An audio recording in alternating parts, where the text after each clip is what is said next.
معزز خواتین و حضرات السلام علیکم۔ معزز عزیزان من، آپ کو یاد ہوگا کہ بش نے 2001 میں دعویٰ کیا تھا کہ ہم 2 مہینے کے اندر ہی افغانستان فتح کر لیں گے اور افغانیوں کی اینٹ سے اینٹ بجا کر رکھ دیں گے اور ایسے عبرت کا نشان بنائیں گے کہ دنیا ہمیشہ یاد رکھے گی کہ امریکیوں سے مقابلہ کرنا آسان نہیں ہے۔ اور 2 مہینے بعد ہی بش صاحب نے اعلان کر دیا کہ ہم نے افغانستان فتح کر لیا ہے، مگر یہ بش کی غلط فہمی تھی کیونکہ غرور اور تکبر نے ان یہودیوں کو اندھا کر رکھا تھا اور اسی اندھے پن میں وہ افغانستان کی چال نہیں سمجھ پائے تھے، مطلب طالبان کی چال نہیں سمجھ پائے تھے، کیونکہ طالبان نے اس بات کو اچھی طرح سمجھ لیا تھا کہ اگر وہ ٹیکنالوجی اور طاقت کا موازنہ کریں گے اور ٹیکنالوجی اور طاقت کے بل بوتے پر مقابلہ کریں گے تو امریکہ سے وہ ہار جائیں گے۔ اس لیے انہوں نے امریکہ کو یہ جتا دیا کہ ہم یا تو تمام شہید ہو گئے ہیں یا پھر میدان چھوڑ کر بھاگ گئے ہیں، اور اصل میں امریکہ کو غلط فہمی میں مبتلا کرنا ضروری تھا۔ اس لیے تمام طالبان اپنا رہائشی ایریا چھوڑ کر غاروں میں پوشیدہ ہو گئے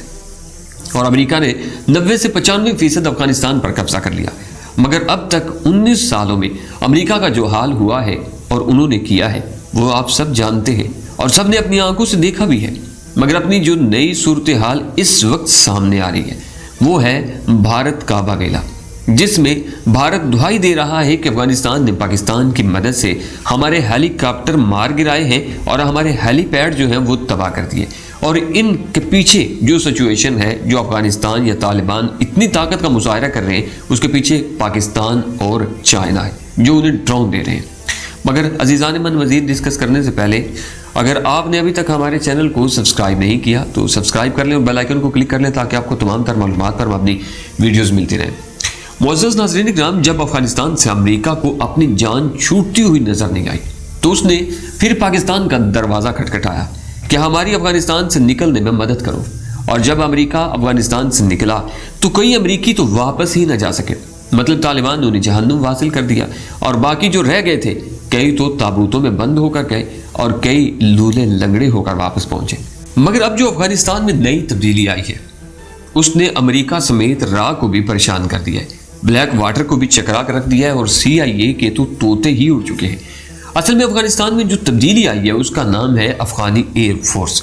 طالبان نے اپنی ایئر فورس بنانی شروع کر دی ہے اور اس کی تقریباً تیاری بھی مکمل ہو چکی ہے، جس کا انہوں نے مظاہرہ بھی شروع کر دیا، اور وہ مظاہرہ اس طرح ہوا ہے کہ انہوں نے بھارت کے ہیلی کاپٹر مار گرائے ہیں اور ان کے ہیلی پیڈ بھی تباہ کر دیے، اور افغان حکومت نے یہ میسج دیا ہے کہ صدارتی محل کے ارد گرد کوئی بھی ڈرون اڑتا ہوا نظر نہیں آنا چاہیے، اگر ایسا کوئی ڈرون اڑتا ہوا نظر آیا تو مار دیا جائے گا، چاہے وہ کسی بھی ملک کا ہو۔ اصل میں یہ صاف ستھرا پیغام امریکہ کے لیے، کیونکہ امریکی ان کی سکریسی، ان کریکی کے لیے تمام ایسے ڈرون اڑایا کرتے تھے، اور جب سے طالبان نے بھارت کے ہیلی کاپٹر مارے ہیں تب سے امریکی اخباروں میں انڈیا کے توسط سے یہ خبریں چل رہی ہیں کہ پاکستان اور چائنا اندر خانے افغانستان کی مدد کر رہے ہیں اور طالبان کو ڈرونز مہیا کر رہے ہیں۔ انڈیا اور امریکہ کا شک اس لیے پاکستان اور چائنا کی طرف جا رہا ہے کہ افغانی جو ڈرون استعمال کر رہے ہیں وہ ہیں تو کواد کاپٹر ٹائپ، مگر ان میں افغانستان کے انجینئرز نے کمال مہارت سے تبدیلیاں کی ہیں،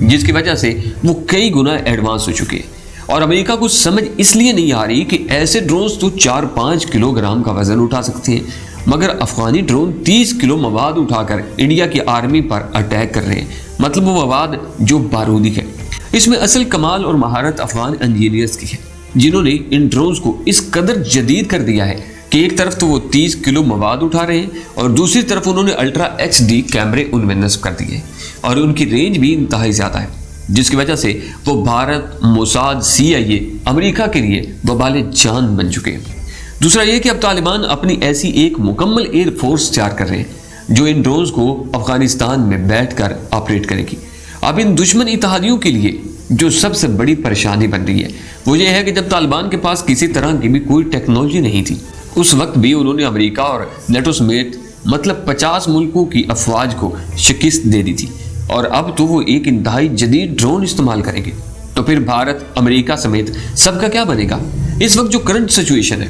اس میں تمام دشمن ممالک کی ایجنسیاں اور اندرونی لیول پر جو پاکستان میں دشمن موجود ہیں، TTP، BLA اور تمام دشمن عناصر جو پاکستان اور چائنا کے CPEC منصوبے کو روکنا اور تباہ کرنا چاہتے ہیں، ان کے لیے راہ ہموار کرنے کے لیے امریکی میڈیا میں یہ بیان اور خبریں جاری کی جا رہی ہیں کہ افغان طالبان جو ڈرونز استعمال کر رہے ہیں وہ پاکستان اور چائنا طالبان کو دے رہا ہے، اور یہ بہانہ پاکستان پر حملہ کرنے کے لیے کافی ہے۔ پاکستان اور چائنا ان سب کی چالیں اور بیان بازیاں سمجھ رہے ہیں، اور ان کا توڑ کرنے کے لیے بہت جلد چائنا افغان طالبان کے ساتھ ایک میٹنگ کرنے جا رہا ہے، جس میں افغان طالبان کی مدد کی بھرپور کوشش کی جائے گی، جس میں چائنا طالبان کی نئی فورس کو چھوٹے سے چھوٹا اسلحہ اور ٹینک تک فراہم کرے گا، یہاں تک کہ ایئر کرافٹ بھی فراہم کیے جائیں گے، تاکہ طالبان اپنی حفاظت اور پاکستان چائنا کے منصوبوں کی حفاظت کر سکیں اور ان ایجنسیوں کے ایجنٹوں کو روک سکیں جو افغانستان کے راستے پاکستان میں گھس کر کارروائیاں کرتے ہیں۔ اور اس وقت افغان طالبان 80 سے 90% علاقے کو اپنی تحویل میں لے چکے ہیں، اور ان کی اگلی کوشش یہ ہوگی کہ ان کی اپنی حکومت ہو۔ اور اب اگر یہ بات مان بھی لی جائے کہ پاکستان اور چائنا طالبان کی مدد پر کمر بستہ ہو چکے ہیں، تو اس میں صاف پتہ چل رہا ہے کہ آج سے 1400 سال پہلے کی گئی پیشین گوئی سچ ثابت ہونے والی ہے، کیونکہ غزوہ ہند کے بارے میں جو کچھ بتایا گیا تھا اس کی تمام نشانیاں پوری ہوتی ہوئی نظر آ رہی ہے۔ پہلی نشانی تو یہی بنتی ہوئی نظر آ رہی ہے کہ اگر طالبان کی اپنی حکومت بن جاتی ہے اور ان کا اپنے علاقے پر مکمل اختیار ہو جاتا ہے، تو ان کی سب سے پہلی کوشش یہ ہوگی کہ وہ اسلامی صدارتی نظام لائیں، اور اگر وہ اس میں کامیاب ہو جاتے ہیں تو آپ کو اندازہ ہوگا ہی کہ اسلام میں ہر جرم کے لیے کیا کیا سزائیں دی جاتی ہیں، اور جب اسلامی نظام نافذ ہو جائے گا تو یہ اسلامی نظام پوری دنیا کے لیے ایک رول ماڈل کی شکل اور حیثیت اختیار کر جائے گا، اور یہ یقینی بات ہے کہ غیر مسلم ممالک بھی اسے اپنانے کی ہر ممکن کوشش کریں گے، اور اگر ایسا ہو جاتا ہے تو یہ یقینی بات ہے کہ زمینی سپر پاوریں اس پہ کبھی بھی سمجھوتا نہیں کریں گی کہ ان کی تمام دنیا پر سے اجارہ داری ختم ہو جائے اور اسلام کا ابھرنا وہ کبھی برداشت نہیں کریں گے، اور یہیں سے انشاءاللہ تعالی غزوہ ہند کا آغاز ہوگا، نیکی اور بدی کا ٹاکرا شروع ہو جائے گا، اور یہ جنگ پوری دنیا میں پھیل جائے گی۔ اللہ کریم سے دعا ہے کہ ہمیں بھی غزوہ ہند میں شمولیت کا موقع عطا فرمائے، اگر وہ اسی وقت لکھی ہوئی ہے۔ تو ناظرین، آپ کیا چاہتے ہیں؟ کمنٹس باکس میں لازماً ہمیں اپنی سوچ سے آگاہ کیجیے گا۔ اگر آپ کو یہ ویڈیو پسند آئی ہے تو ہماری ویڈیو کو لائک کیجیے گا، اپنے دوستوں کے ساتھ شیئر کیجیے گا، اپنا بہت سارا خیال رکھیے گا۔ انشاءاللہ نئی ویڈیو اور نئی خبر کے ساتھ پھر ملاقات ہوگی۔ اللہ نگہبان۔